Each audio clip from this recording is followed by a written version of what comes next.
एक विद्वान साधु थे जो दुनियादारी से दूर रहते थे। वह अपनी ईमानदारी, सेवा तथा ज्ञान के लिए प्रसिद्ध थे। एक बार वह पानी के जहाज से लंबी यात्रा पर निकले। उन्होंने यात्रा में खर्च के लिए पर्याप्त धन तथा एक हीरा संभाल के रख लिया। ये हीरा किसी राजा ने उन्हें उनकी ईमानदारी से प्रसन्न होकर भेंट किया था, सो वे उसे अपने पास न रखकर किसी अन्य राजा को देने जाने के लिए ही यात्रा कर रहे थे। अब यात्रा के दौरान साधु की पहचान दूसरे यात्रियों से हुई। वे उन्हें ज्ञान की बातें बताते गए। एक फकीर यात्री ने उन्हें नीचा दिखाने की मनसा से नज़दीकियां बढ़ा ली। एक दिन बातों बातों में साधु ने उसे अच्छा आदमी समझकर हीरे की झलक भी दिखा दी। उस फकीर को और लालच आ गया। उसने उस हीरे को हथियाने की योजना बनाई।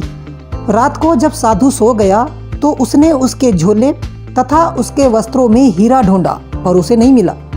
अगले दिन उसने दोपहर की भोजन के समय साधु से कहा कि इतना कीमती हीरा है, आपने संभाल के रखा है ना?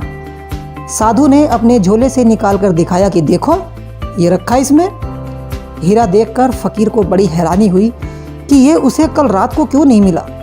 आज रात फिर प्रयास करूंगा, ये सोचकर उसने दिन काटा और सांझ होते ही तुरंत अपने कपड़े टांगकर सामान रखकर स्वास्थ्य ठीक नहीं है ऐसा कहकर जल्दी से सोने का नाटक कर लिया। निश्चित समय पर संध्या पूजा अर्चना के पश्चात जब साधु कमरे में आए तो उन्होंने फकीर को सोता हुआ पाया। सोचा कि आज इसका स्वास्थ्य ठीक नहीं है, इसीलिए फकीर बिना इबादत किए जल्दी सो गया होगा।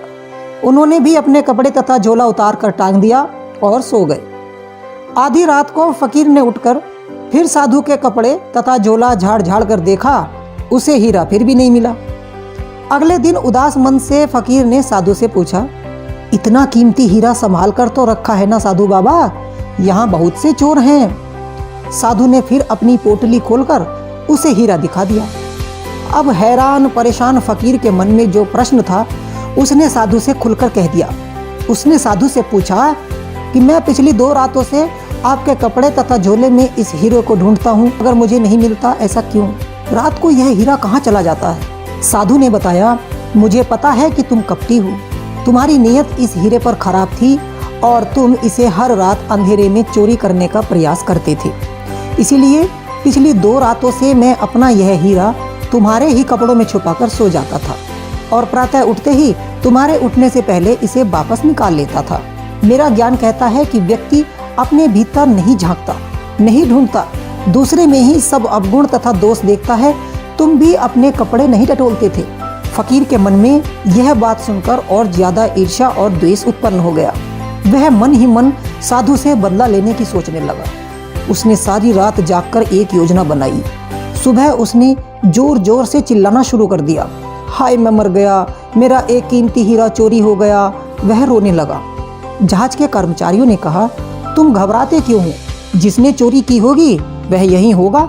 हम एक एक की तलाशी लेते हैं, वह पकड़ा जाएगा। यात्रियों की तलाशी शुरू हुई। जब साधु बाबा की बारी आई तो जहाज के कर्मचारियों और यात्रियों ने उनसे कहा, आपकी क्या तलाशी ली जाए? आप पर तो अविश्वास करना ही अधर्म है। यह सुनकर साधु बोले कि नहीं, जिसका हीरा चोरी हुआ है उसके मन में शंका बनी रहेगी, इसलिए मेरी भी तलाशी ली जाए। बाबा की तलाशी ली गई। उनके पास से भी कुछ नहीं मिला।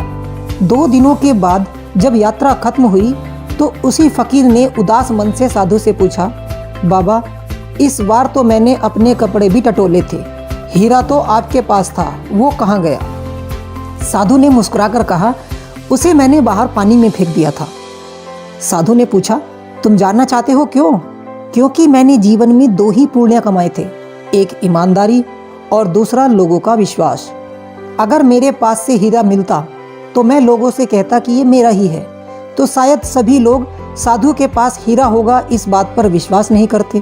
यदि मेरे भूतकाल के सत्कर्मों के कारण विश्वास भी कर लेते तो भी मेरी ईमानदारी और सत्यता पर कुछ लोगों का संशय बना रहता। मैं धन तथा हीरा तो गवा सकता हूँ, लेकिन ईमानदारी और सत्य निष्ठा को खोना नहीं चाहता। यही मेरे पुण्य कर्म हैं जो मेरे साथ जाएंगे। उस फकीर ने साधु से माफ़ी मांगी और उनके पैर पकड़कर रोने लगा। तो दोस्तों, ये थी वो कहानी। आपको कैसी लगी कृपया कमेंट बॉक्स में मुझे अवश्य बताइएगा। और तब तक के लिए मुझे दीजिए इजाज़त। मैं फिर मिलूँगा किसी और कहानी के साथ। तब तक के लिए धन्यवाद।